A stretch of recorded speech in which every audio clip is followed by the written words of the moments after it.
we know if we're effective teachers? Sorry, let me have you start over again. I just started recording. Say that Okay. again. How do we become effective teachers in this realm? How do we know if we're effective teachers? Part of it is we have to know ourselves. We really have to come to recognize what in our life made us who we are, not just our personalities, but our social identities. What does it mean that I was raised working class and poor? What does it mean that I'm white? I'm talking about myself right now. What does it mean that I'm a native English speaker? What sort of things hold me back in those identities? What sort of things give me a social status and privilege, even though I don't feel like I've led a very privileged life, but oh boy, do I personally get privilege from some of those social identities? How does that affect my relationship to parents, to coworkers? What do they see when they see me? I need to know that. I need to have thought about it. I need to have talked about it. If I'm going to be effective working with children in this really diverse and equitable world, I have to understand my own life in those terms. And you can't do that alone. It requires talking to other people about it, thinking about it, reading about it.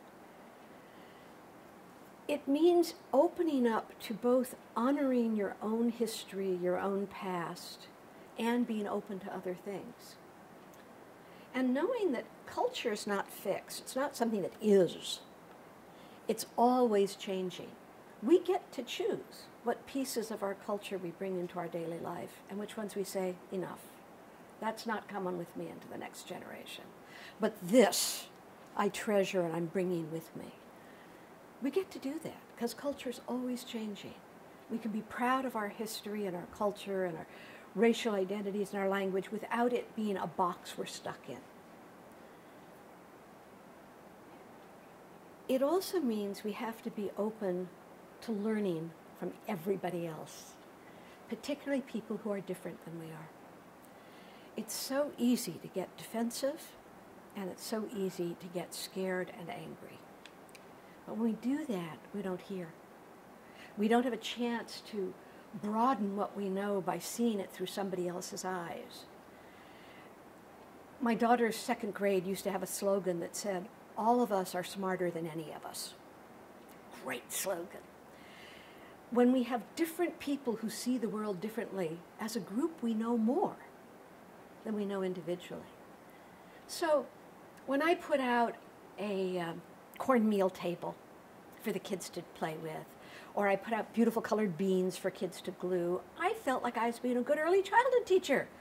What great activities for kids, until a group of mothers came in to see me, dressed up, walked in. These were mothers living on next to no income with their kids. And they said, "I could feed my children for a week on what you have them gluing. Food is not to be played with." And I could have gotten defensive and said, "Oh, but it's such good." I needed to hear it. I've never used food since. Lots of other things we can play with. We don't need to play with food. And I should have remembered. I had times in my childhood when we went hungry. I should have remembered, but I'd forgotten. You have to be open. When somebody says to me, "You're saying that because you're white," my first heart goes, "Oh, you're saying terrible things about me." And I have to get past that and say, "Tell me, help me see it."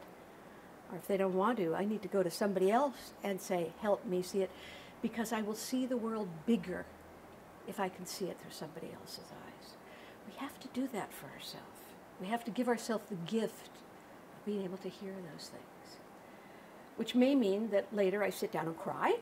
It may mean that I sit at the computer and write like crazy to try to sort it out, but it's a gift.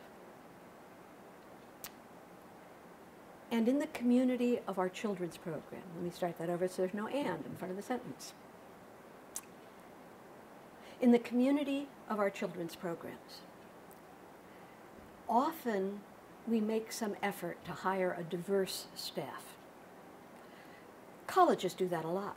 We'll deliberately hire to try to have more diversity. At the college level, frequently they're in adjunct positions. And rather than having some of the loudest and clearest voices to help us all see the world broader, they get marginalized. In children's centers, far too often, the people with the degrees, the people who become the directors or the head teachers, are the ones who've had advantages of education, language, race, class. And the ones who are the assistants and the aides are the ones closest to the neighborhoods. Not always. And we work against that, but it happens a lot. How do we create a community in our school where we all get to learn from each other? Where the people who don't feel like they have a right to speak up are given room to speak slowly, to think first, where we ask for their opinion and say, I may not know this as well as you do. How do we create that sense between us that all of us know more than any of us do? And be willing to try things we're not comfortable with. Because sometimes they're really pretty cool. And sometimes they don't work. But in an atmosphere where we try things, we get to keep growing too, not just the little ones. Fabulous. Anything else? I think let me see your list for a second.